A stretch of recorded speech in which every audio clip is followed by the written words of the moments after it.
स्वामी जय शिव ओंकारा, ब्रह्मा विष्णु सदा शिव, भोले भोलेनाथ महाशिव, हर धाम की धारा। ओम हर हर हर महादेव। जय शिव ओंकारा,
जन्म के बाद में शिवरात्रि में शिव महापुराण सुनने को मिलता है। तो आइए मेरी माँ, मेरी बहना, मेरे भाई, मेरे बंधु, भगवान के नाम संकीर्तन करते हैं, भगवान को बुलाते हैं। भगवान आएंगे हमारे। मैंने कहा रामेश्वर मुझे देखने लगा, मैंने कहा चंदन मुझे देखने लगा, मैंने कहा मंडल जी अरूपानंद मुझे देखने लगे, मैंने कहा सत्यवान देखने लगा। ऐसे ही मेरे महादेव का नाम लिया, वो मुझे देखने लगे। क्यों नहीं आएंगे वो? जब संसारिक लोग आ सकते हैं तो जगत के जगदीश्वर है, वो भी आ गए। आइए भोलेनाथ चले आओ, महादेव चले आओ, चले आओ, महादेव चले आओ, भोलेनाथ चले आओ, महादेव चले आओ।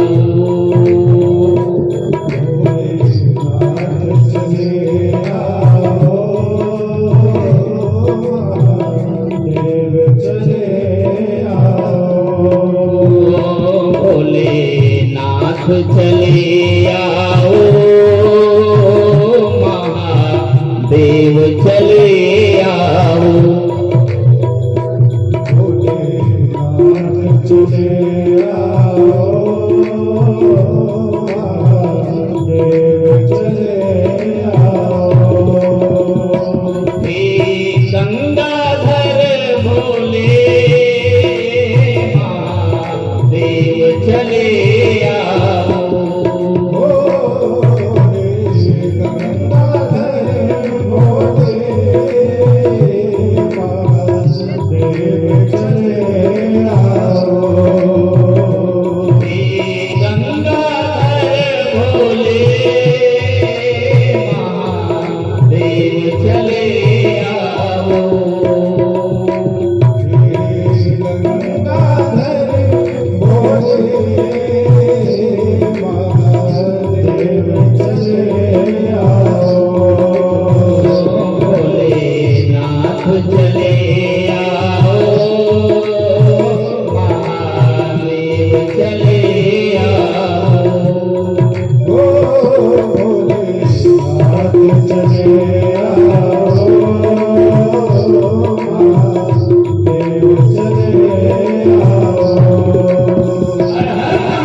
चले आओ, महादेव चले आओ।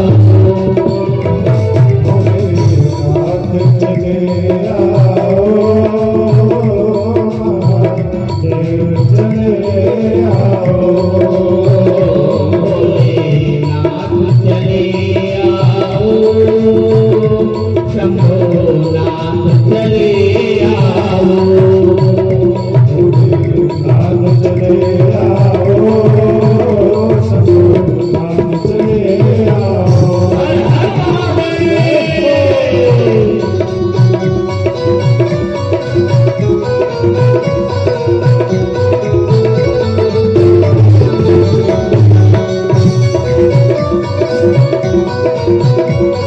भोलेनाथ चले आओ, शंभोनाथ चले आओ। भोलेनाथ चले आओ, शंभोनाथ चले आओ। चले आओ, शंभोनाथ चले आओ। भोलेनाथ चले आओ, शंभोनाथ चले आओ।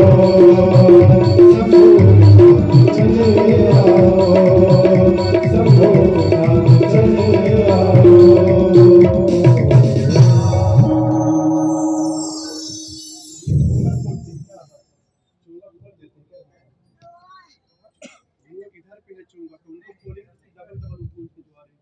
थोड़ा थोड़ा आवाज थोड़ा आवाज खींच रहा है, थोड़ा देख देख देख। बोलो विद्याधर भगवान की जय। आइए नैमिषारण्य में सिर्फ संतों का संगम है। नैमिषारण्य ऐसा वन है जहां पर 88,000 ऋषिगण रहते हैं। कितना? 88,000 एक साथ रहते हैं। 88,000 ऋषियों का जो शिरोमणि था वो सौनक ऋषि थे। क्या नाम था? सौनक ऋषि। ध्यान से सुनना मेरे भाइयों, मेरे बंधुओं। शिव महापुराण की कथा अमर बना देता है। जो सुनते हैं वो अमर हो जाते हैं, क्योंकि अमर तो आत्मा ही है, शिव रूप हो जाते हैं, साक्षात शिव तुल्य। तो सौनक जी ने कहा सूत जी से, हे सूत महाप्राज्ञ, सर्व सिद्धांत में प्रभो, आख्याहि में कथा सारम, पुराणानाम विशेषता। हे सूत महाप्राज्ञ,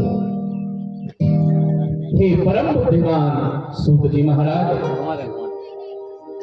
आप हमें सारे पुराणों का सार सुनाइए, सारे शास्त्रों का सिद्धांत बताइए, क्योंकि आपके पास सबका निचोड़ है। महाप्राज्ञ, आप परम बुद्धिमान हैं। सूत जी सबसे बड़ा शिष्य हैं आप वेद व्यास की, इसलिए आपने हमें पूर्व में विष्णु पुराण की कथा कही, देवी भागवत की कथा कही, भागवत पुराण की कथा सुनाई, लेकिन अब हमें शिव महापुराण की कथा सुनाइए, जो सारे शास्त्रों का सार है। कौन? शिव महापुराण की कथा। तो सूत जी महाराज कहते हैं, आहा धन्य है ऋषियों, ये कथा स्वयं भगवान भोलेनाथ ने अपने वाहन नंदी को सुनाई थी। सबसे पहले भगवान भोलेनाथ शिव महापुराण की कथा सबसे पहले भगवान नंदी को सुनाए। जैसे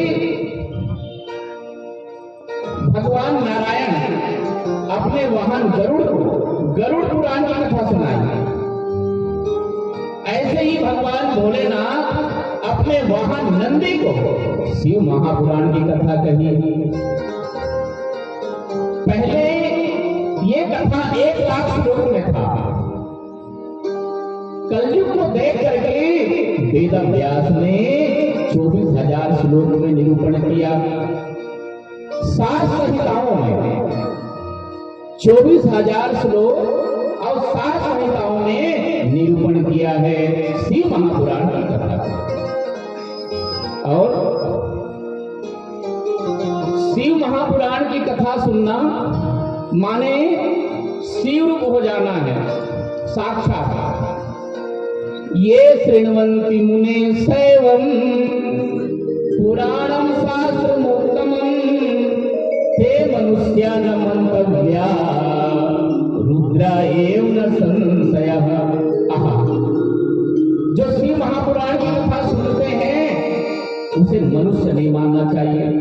क्या माने तो उसे मनुष्य बिल्कुल नहीं माने। क्या माने? रुद्र एव न संशय। वो साक्षात रुद्र हो जाते हैं, साक्षात रुद्र तुल्य हो जाते हैं जो शिव महापुराण की कथा सुनते हैं।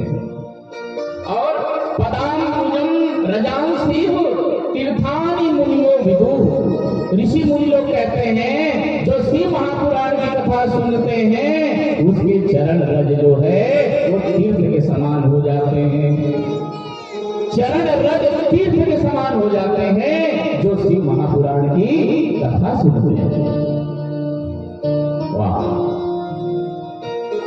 और सप्तपुरियों, चाहे सप्तपुरी का दर्शन कर लें, चारों धाम का दर्शन कर लें, सब पर भारी पड़ते हैं जो शिव महापुराण की कथा को सुनते हैं। क्या सुंदर! तो इसलिए मेरी मां बहना, इस पावन ग्राम में शिव महापुराण आयोजन हो रहे भगवती काली के दरबार में। इसलिए हमें भी जी जान लगा करके हमें किसी भी तरह से 5 दिन की कथा है, ज्यादा नहीं, केवल 5 दिन की। तो आज तो फर्स्ट दिन ही हो गया है, 4 दिन और बचेंगे। हमें शिव महापुराण की कथा को सुनना है। आवाज करें, खींच रहा था।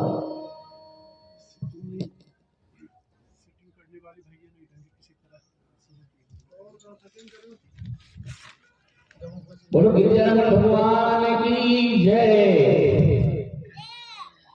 तो आज की कथा में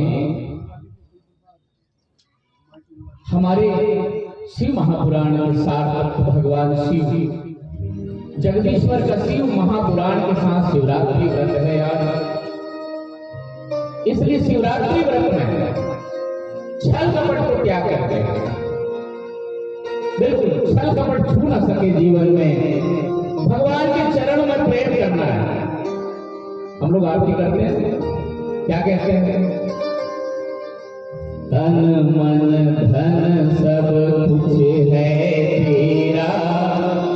कहते हैं ना, भगवान से कहते हैं तन मन धन सब कुछ है तेरा। अच्छा भगवान नहीं सुनते। अच्छा है, क्या बात करते महाराज। हाँ, मान ले जाए भगवान सुन ले और कह दे लाओ सब दे दो मेरा। मान ले जाए भगवान कह दे जाप लाओ, आप काली के दरबार में आए हैं, अब भगवती काली कह दे कि लाओ सब दे दो मेरा, तो क्या यहाँ आएंगे? नहीं आएंगे। तो भगवान कह रहे हैं, और फिर उसके बाद में क्या कहते हैं? सुख संपत्ति घर आवे, कष्ट मिटे तन का। विपरीत है ना? पहले कहा तन मन धन सब कुछ है तेरा, आपका, मन भी आपका, धन भी आपका। और फिर क्या कहते हैं, सुख संपत्ति घर आवे, कष्ट मिटे तन का। तो भगवान कहते हैं या तो सब मेरा मान लो, या तो अपना ही मान लो, पर ये जो बीच में है इसको ही, कपट को त्यागना है। यही कपट है, कपट यही क्या कि हम जाते तो भगवान के पास में हैं, पर अपने आप को समर्पण नहीं कर पाते। तो ये अपने आप को समर्पण करना है। या तो कहें मेरा है, तो मेरा तो है नहीं। हम तो जब जन्म लिए तो बिना वस्त्र के थे, एक भी वस्त्र नहीं थे। भगवान ने हमें मां के वक्षस्थल में दूध भेज दिया, दूध भेज दिया दया करके भगवान ने। इसलिए उनकी कृपा है, उन्हीं का सब कुछ है। तो भार लेके भजन नहीं करना है, भार नहीं बनाना।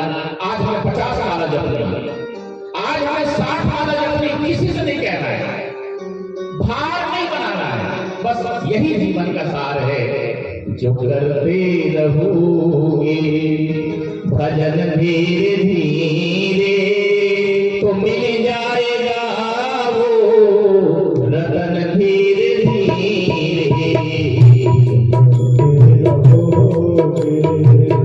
भजन धीरे धीरे, भजन धीरे धीरे, तो मिल जाएगा वो सजन धीरे धीरे। जो करते रहोगे भजन धीरे धीरे, भजन धीरे धीरे, तो मिल जाएगा वो सजन धीरे धीरे। जो करते रहोगे धीरे धीरे, भजन धीरे धीरे, तो मिल जाएगा वो सजन धीरे धीरे। हर हर महादेव।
जाएगा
संशय की बात नहीं है, साक्षात रुद्र हो जाते हैं जो कथा सुनते हैं शिव महापुराण की। हे भोले भंडारी, हे महादेव, हे नाथ, पारसमणि तो पारसमणि लोहा को सोना बनाते हैं, है ना? पारसमणि लोहा को सोना बनाते हैं पर पारसमणि नहीं बनाते, है ना? पारसमणि नहीं बनाते। और हे भोलेनाथ, आपकी कथा सुनते हैं तो आप शिव तुल्य बना देते हैं। रुद्रा एव न संशया, रुद्रा एव न संशया, साक्षात रुद्र तुल्य हो जाते हैं जो शिव महापुराण की कथा सुनते हैं। इसलिए मैं तो आग्रह करूंगा ग्रामवासियों से, मेरी माँ बहनों से, मेरे भाइयों से आग्रह करूंगा, जिंदगी की कोरे कागज में, ये जीवन क्या है? कोरा कागज है। कोरा कागज में लिख दो, आप सुनहरे अक्षरों में लिख दो, सुनहरे अक्षरों में लिख दो, हे भोलेनाथ, हे महादेव, मुझे आपके धाम में जाना है। इसलिए शिव महापुराण की कथा को सुनना है। तो आज की कथा में आइए महात्म की कथा में चलते हैं। सौनक ऋषि ने कहा सूत जी महाराज से, हे सूत जी महाराज, आपने बड़ी महिमा कही शिव महापुराण की, क्या ऐसे कोई है उदाहरण जो शिव महापुराण की कथा सुन करके किसी का उद्धार हुआ हो? आप बताइए। तो सूत जी महाराज कहते हैं, धन्य है ऋषियों, और ये शिव महापुराण सुनने वाले तो कितनों भी बड़ा पापी हो उसका उद्धार हो जाता है, उसका उद्धार हो जाता है। बोले कैसे? बोले सुनो ऋषियों, आशीष की रात नगरे ब्राह्मणों ज्ञान दुर्बला,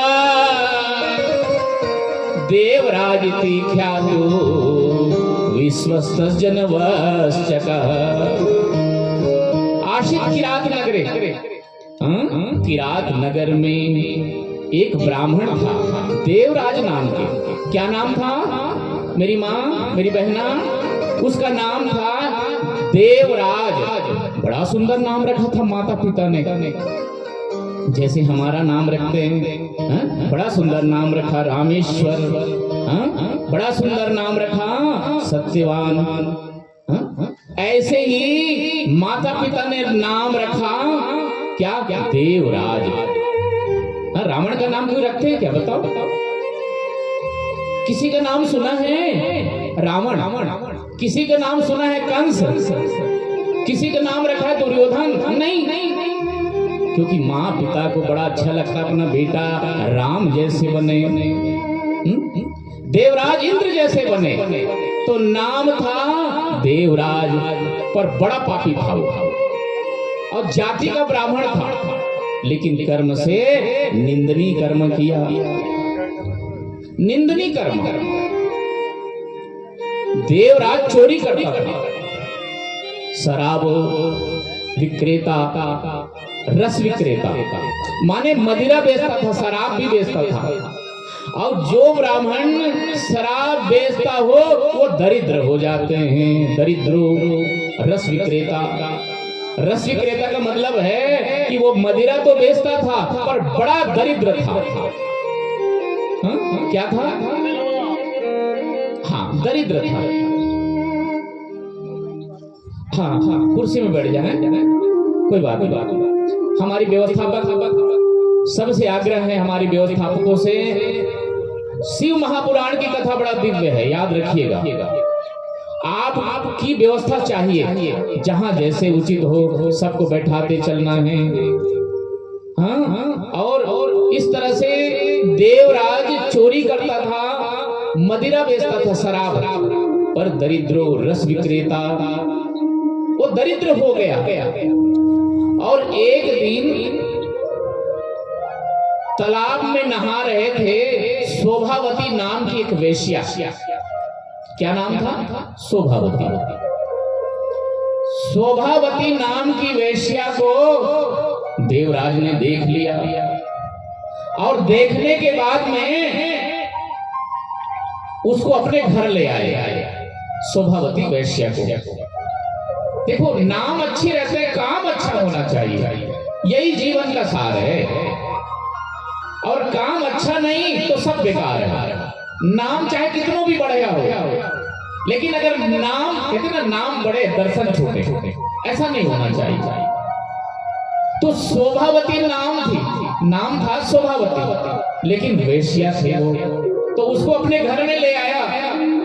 शादी पहले से हो चुका था देवराज का, और वो देवराज उस वेश्या के साथ में जयमाला टाइप में करके उसको अपने घर में ले आए। एक दिन शोभावती ने कहा, सुनो जी। बोले, क्या बात है? आप अपने माता पिता को मार डालिए, पहले वाले पत्नी को भी मार दीजिए, और सारे धन ला करके दो मुझे। हाँ, अरे क्या बात करती है? अरे हाँ, नहीं तो मैं चली जाऊंगी। ठीक है। सोते हुए अपने माँ बाप की हत्या ही कर दी है। कौन? देवराज। और पत्नी का भी हत्या कर दी है। पापी जो है, महापापी देवराज। हत्या करने के बाद में सारा धन ले आकर के वेश्या को दे दिया, और इस तरह से पाप कर्म में रत हो गए। एक दिन देवयोग से वो देवराज चला गया प्रयागराज, झूसी में चला गया, और वहां पर चोरी के उद्देश्य से गया था वो देवराज। समझ में आ रहा है ना मेरी माँ, मेरी बहना, मेरे भाई बंधुओं? हिंदी समझ में आते हैं, समझ में आ जाए कथा, बस यही जीवन का सार है। तो देवराज चला गया प्रयागराज तरफ में, जहां गंगा बहती है। शिवालय में चला गया। जैसे यहाँ शिव महापुराण की कथा हो रही है, ऐसे वहां पर शिव महापुराण की कथा हो रही थी। वो चोरी के उद्देश्य से गया था और गिर पड़ा, उसको भयंकर बुखार आ गए। इस शरीर है ना, कभी भी रोग हो सकता है, कभी भी बुलावा आ सकता है, इसलिए तैयारी करते रहना है जाने की। भगवान के यहाँ जाना है तो भगवान के यहाँ जाने की तैयारी करना है सत्संग के माध्यम से। तो देवराज को बुखार आ गए, भयानक ज्वर आ गए, ज्वर, और बुखार में ही वो पड़ा रहा, उठने की हिम्मत नहीं हुआ। क्योंकि या देवी सर्वभूतेषु शक्ति रूपेण संस्थिता, नमस्तस्यै नमस्तस्यै नमस्तस्यै नमो नमः। ये काली मैया हमारी शक्ति है। इसको कौन कौन जानता है बताओ? कोई जानते हैं कि काली मैया मेरी शक्ति है। या देवी सर्वभूतेषु बुद्धि रूपेण संस्थिता, नमस्तस्यै नमस्तस्यै नमस्तस्यै नमो नमः। ये देवी ही बुद्धि है, ये देवी वाणी है। तो देवराज की शक्ति थी, क्यों? क्योंकि महादेवी सबके हृदय में रहते हैं। तो देवराज कथा सुनते रहे शिव पुराण की, बुखार में पड़े बिल्कुल ज्वर, भयानक ज्वर था, पर वो शिव पुराण की कथा को सुनते रहे। और 1 महीना बीत गए, शिव पुराण की कथा 1 महीना तक चलता रहा। बड़ा लंबा चला शिव महापुराण की कथा, और वही बुखार में पड़ा सुनते रहे। और 1 महीना के बाद में देवराज के प्राण पखेरु उड़ गए। हर हर महादेव। जैसे ही देवराज की मृत्यु हुई, यमराज के दूत आए, और यमराज के दूत ले जाने लगे। वैसे ही भगवान भोलेनाथ के दूत आ गए, गण आ गए। कहा तुम नहीं ले जा सकते इसको। यमराज के दूतों ने कहा क्या बात करते हैं आप? अरे हाँ, इसको नहीं ले जा सकते। क्यों नहीं ले जा सकते? बड़ा पापी था। यमराज के दूतों ने कहा इसने अपने माँ बाप की हत्या कर दिए थे, देवराज ने अपनी पत्नी का हत्या कर दिए थे, इसलिए बड़ा पापी था। तो यमराज, भगवान भोलेनाथ के गणों ने कहा पहले पापी था, लेकिन 1 महीना तक ये भगवान शिव की कथा श्रवण किए। 1 महीना तक कथा सुनने के कारण सारे पाप नष्ट हो गए हैं और ये अब भगवान भोलेनाथ के लोग पधारेंगे। ये शिव तुल्य हो गया है और भगवान भोलेनाथ के धाम में दूत ले गए, शिव के गण ले गए। देवराज को भगवान भोलेनाथ अपने पास बुला लिए और बढ़िया गण बना करके रखे। सोचो आप, इतना बड़ा पापी जो अपने माँ बाप के हत्यारा थे, लेकिन शिव महापुराण की कथा सुनने के कारण वो भगवान शिव के धाम पधारे। हर हर महादेव। मेरी माँ, सबको हाथ उठाते रहना है। जैसे द्रौपदी मैया ने दोनों हाथ छोड़ दिए, साड़ी को भी छोड़ दिया। जब दुशासन चीर हरण कर रहे थे, दुर्योधन दुशासन जब चीर हरण कर रहे थे, कपड़े उतार रहे थे द्रौपदी मैया के, तो सभा में सबको पुकारे, सभा कोई साथ नहीं दिए। साड़ी को भी छोड़ दिया द्रौपदी ने और दोनों हाथ उठा दिए जगन्नाथ के लिए। हाँ, जैसे हमारे अरूपानंद जी बड़े भक्त है जगन्नाथ स्वामी के, और अरूपानंद जी हमें जगन्नाथ में मिले और वहीं से 12 साल के पहले संकल्प हुआ कि यहाँ कथा सुनना है। साथ दिया हमारे पूरे मंडलियों ने, चंदन जैसे, हमारे सत्यवान जैसे, रामेश्वर जैसे भक्तों ने साथ दिया। आज ये शिव महापुराण की कथा साकार हो रहे हैं इस धरती पर, माँ काली के दरबार पे, जो साक्षात भगवती काली का कथा सुन रहे हैं शिव महापुराण की। हाँ, तो द्रौपदी मैया ने दोनों हाथ उठा दिए, साड़ी को भी छोड़ दिए। ऐसे ही हमें हाथ उठाना है। हर हर महादेव। हमारे दादाजी ने उठाए नहीं, और हमारी दाई मैया ने भी नहीं उठाया।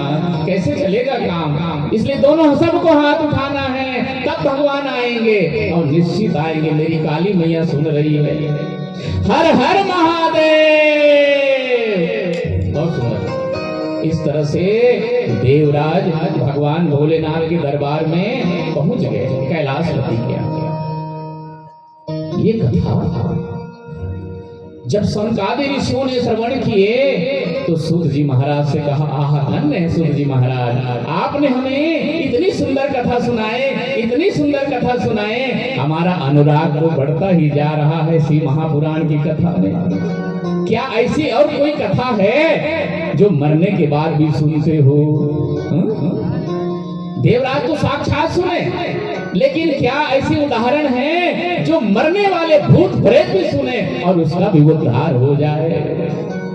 तो सूत जी ने कहा, आहा धन्य है ऋषियों, आप लोगों का प्रेम भगवान शिव के चरणारविंद में है। धन्य है आप लोग, और साक्षात शिव तुल्य होते जा रहे हैं। जो शिव महापुराण की कथा सुनते हैं वो साक्षात शिव तुल्य होते जाते हैं, साक्षात रुद्र तुल्य।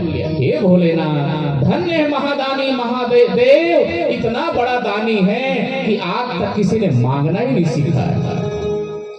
बताओ, ऐसे भी मांगते हैं लोग कि जिसके सर पे हाथ रखो भस्म हो जाए। बताओ, मांगना भी नहीं जानते। अरे भोलेनाथ क्या नहीं दे सकते? तो भस्मासुर ने कहा जिसके सर पे हाथ रखो भस्म हो जाए। बताओ, ये कोई वरदान है? और तुरंत वही भस्म हो गए। तो भगवान भोलेनाथ के दरबार में बैठे हैं, शिव महापुराण के दरबार में, काली मैया के दरबार में। इसलिए हमें मांगना सीखना है भोलेनाथ से। क्या मांगे? हे भोलेनाथ, आपके चरणारविंद में प्रेम हो, एक लोटा जल चढ़ाते रहूं मैं इस शिवरात्रि व्रत में। धन्य है आज जो कथा सुनते हैं वो 1 साल का फल ले लेते हैं। 1 साल तक जो शिव कथा सुनेंगे और शिवरात्रि में जो सुनता है वो 1 साल का फल ले लेते हैं। हाँ, इतनी बड़ी महिमा है। तो इधर सूत जी महाराज ने कहा, समुद्र निकटे देशे ग्रामो वास्कल संज्ञ का, वसंत यत्र पापिष्ठा वेद धर्मोजिता जनः।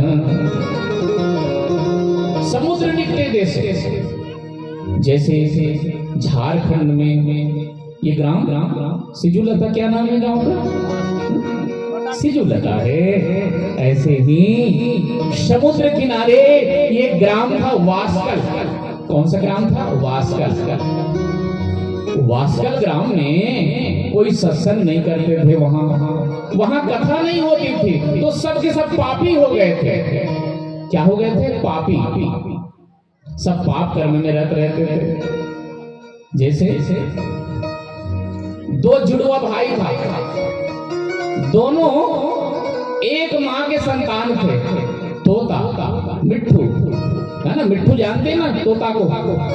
मिट्ठू हरे हरे रंग के होते हैं, मिट्ठू तोता, है ना? वो तोता एक संतों के यहाँ चले गए बिछड़ करके, और एक चले गए डाकुओं के यहाँ, चोर के यहाँ चले गए। तो चोर के यहाँ जो चला गया वो कहता था मारो काटो, मारो काटो, मारो काटो कहता था मिट्ठू। तोता कहाँ? जहाँ संत, जहाँ चोर थे, डाकू थे, वहां वो कहता था मारो काटो, मारो काटो। और संत के यहाँ कहते थे राम राम राम राम राम राम राम राम। मिट्ठू वही है, माता पिता वही है, लेकिन संगत आहा। तो जहाँ सत्संग होते हैं वहां पर आहा भगवान के परम भक्त हो जाते हैं, जीवन सार्थक हो जाता है। और जहाँ सत्संग नहीं होते वहां पर सब के सब पापी हो जाते हैं। हाँ? तो कर्म ही पूजा है, कर्म ही महान है। और कर्म महान कैसे होंगे? सत्संग से होंगे। तो वसंती वहां पर जितने भी बसते थे, वसंत यत्र पापिष्ठा, सब के सब पापी हो गए थे। तो उस गांव में बिंदुक नामक ब्राह्मण था। क्या था? बिंदुक। उसका विवाह हो गया। विवाह होने के बाद में पत्नी बड़ी सुंदर आई, चंचुला नाम की पत्नी आई। बड़ा सुंदर पत्नी थी, बड़े घर से आई थी वो। बड़े भाग्यशाली थी इस मामले में कि पत्नी बहुत अच्छी आ गई थी बिंदुक के यहाँ। और बिंदुक जो है वो ताश खेलते थे, जैसे ताश खेलते ना, जुआ, वो ताश खेलते थे, चोरी करते थे, सब कुकर्म करते थे, वेश्यागामी भी करते थे बिंदुक। चंचुला को बड़ा दुख लगा।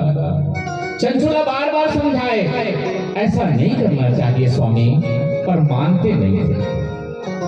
और एक दिन बिंदु की प्राण पखेरु उड़ गए। जाना तो सबको है, एक दिन हमें भी जाना है, सबको जाना है। जाने से पहले जो शिव महापुराण सुन लेता है वो अमर हो जाते हैं, ये सत्य है। तो बिंदु की मृत्यु हो गई तो भयानक प्रेत बन गए, भयानक प्रेत। हमारे अभी अर्चित जी ने कहा ना, हमारे अर्चित आचार्य, सारे वेदों का ज्ञान है हमारे अर्चित जी को, पीएचडी किए हुए हैं। वो आए हैं यहाँ पर इस गांव में सुंदर आचार्य के रूप में। रुद्राभिषेक कराएंगे कल से। कल आपको रुद्राभिषेक में आना है और नियमित रोज कथा सुनना है। बस 4 दिन की और बात रहेगी, 5वें दिन के बाद में जाना है। जैसा व्यवस्था करेंगे भंडारा के रूप में प्रसाद भी पाएंगे यहाँ, है ना, 6वें दिन में। तो कहने के तात्पर्य है हमारे मरघट नाथ है, नाम क्या है? मरघट नाथ। मरघट माने शमशान, जहां चीता जलती है, जहां राम नाम सत्य ही कहते हैं, सबकी यही गति है। वहां पर हमारे भोलेनाथ का आश्रम है। तो वहां पर गण थे, केवल भूत प्रेत थे, भगवान भोलेनाथ के भक्त। वहां पर जाने के बाद में हमने 25 बड़े बड़े यज्ञ किए और सबका उद्धार कर दिए, प्रेताओं का, सब प्रेतात्माओं का उद्धार कर दिए। वहां पर मरघट नाथ। कभी आइएगा, जब चित्रकूट के दर्शन करना हो, जब मैहर के दर्शन करना हो, जब प्रयागराज जाना हो, तो हमारे आश्रम से होके जाइएगा। उस आश्रम में भगवान भोलेनाथ साक्षात है। तो सारे गणों को उद्धार किए वहां पर, हजारों प्रेतात्माओं का। तो मेरे कहने के तात्पर्य है, ये जो प्रेत था बिंदु भयंकर पिशाच बन गए। पिशाच बनने के बाद में ये भयानक जंगल में रहते थे, क्योंकि गांव में तो रह नहीं पाते थे, खंडहर में रहते थे, खंडहरों में, और तड़पता रहता था। कोई पानी पिला दे, कोई भोजन खिला दे। कौन भोजन भी देता? इसका शरीर नहीं था, शरीर जल गए थे। तो बिना शरीर के हवा के शरीर थे, सूक्ष्म शरीर में ये तड़पते थे, भयानक भूख लगते थे, प्यास लगते थे। पिशाच को तो तड़पने लगा, कोई खाना दे दे मुझे। ये बिना शरीर के थे, तो भयानक भटकने लगे। हाँ, ऐसे ये चिल्लाता था, रोता था, तड़पता था पिशाच। तो चंचुला उसकी पत्नी थी घर में अकेली। तो उसके भाई लोग आ गए, उसके परिवार के लोग आ गए, मैं के पक्ष वाले, और चंचुला से कहा, चंचुला चलो तीर्थ यात्रा कर लेते हैं, चलो तीर्थ यात्रा कर लेते हैं। चंचुला ने कहा, मेरे तो कोई है नहीं, मेरे आगे पीछे तो कोई है ही नहीं, तो चलो इसी बहाने मैं भी तीर्थ यात्रा कर लेती हूँ। तो चंचुला चली गई तीर्थ यात्रा करने के लिए मायके वालों के साथ में। तो एक जगह शिव पुराण की कथा हो रही थी, जैसे सिजु लता में हो रहे हैं, ऐसे शिव पुराण की कथा हो रही थी। और वहां पर पातिव्रत धर्म का, ये जो पातिव्रत धर्म होते हैं ना, कि पत्नी का सर्वस्व पति होते हैं, ये कथा हो रही थी। हाँ, और उस कथा को जैसे ही श्रवण किए, कौन? चंचुला। पति वंचक पर पतिरति करई,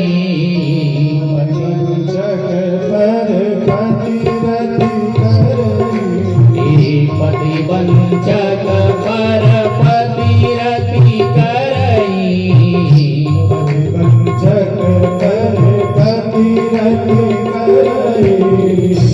रौ नरक कलप सत परई,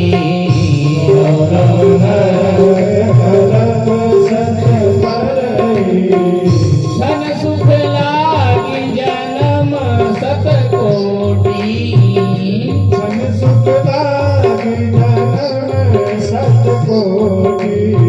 दुख न समुझते ही सम को खोटी,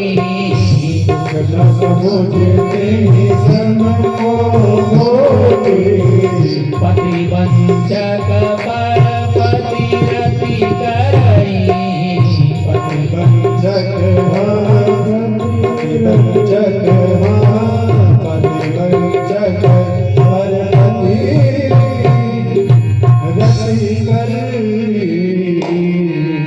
ये प्रसंग निकला हुआ था। कौन सा प्रसंग?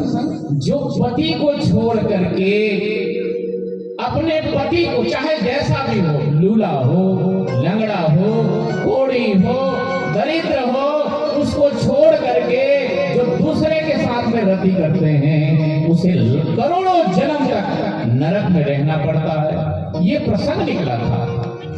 जैसे ही चंचुला ने ये कथा श्रवण किए, चरणों में गिर पड़े, सदगुरु भगवान की, व्यास के चरणों में गिर पड़े। कहा, महाराज ये कहाँ लिखा है ये प्रसंग? तो व्यास ने कहा, आचार्य ने कहा, अरे ब्राह्मण पत्नी, ये शिव पुराण की कथा में है, तो मेरा उद्धार कैसे होगा? मैंने गलत रास्ता अपना लिया था पति के कारण, मेरे पति ने गलत रास्ता मुझे लगा दिए थे, मेरा उद्धार कैसे होगा? चंचुला ने कहा व्यास से, व्यास ने कहा हे ब्राह्मण पत्नी सुनो, एक तो पश्चाताप होते हैं। पश्चाताप माने मन से ग्लानि करना, मन से दुखी होना कि मैंने पाप किया है, तो ग्लानि मान लेना, ये पश्चाताप है। और दूसरा प्रायश्चित होते हैं। क्या होते हैं? प्रायश्चित। प्रायश्चित माने कर्म करना, प्रायश्चित होता है। तो किसी भी पाप के कर्म के द्वारा उसका छुटकारा पा लेना। जैसे आचार्य ने कहा, हे ब्राह्मण पत्नी, अगर तुम्हारे अंदर में ग्लानि है तो पश्चाताप हो गए हैं। और प्रायश्चित माने शिव पुराण की कथा सुन लो। शिव पुराण की कथा सुनने से सारा पाप ताप नष्ट हो जाएगा। हे ब्राह्मण देव, मैं कहाँ जाऊंगी? कौन मुझे शिव पुराण की कथा सुनाएंगे? आप ही सुना दीजिए ना। और चरणों में गिर पड़ी चंचुला, व्यास जी के चरणों में गिर पड़ी, मुझे शिव पुराण की कथा सुना दीजिए। जैसे हमारे गांव वाले सुन रहे हैं शिव महापुराण की कथा, ऐसे ही शिव महापुराण की कथा सुना दे करके चरणों में गिर पड़ी चंचुला और शिव महापुराण की कथा सुनाने लगे। कहा, चंचुला, शिव महापुराण कथा सुनने वाले का 3 प्रकार से लक्षण होते हैं, 3 प्रकार से हमें पालन करना है। बोले क्या?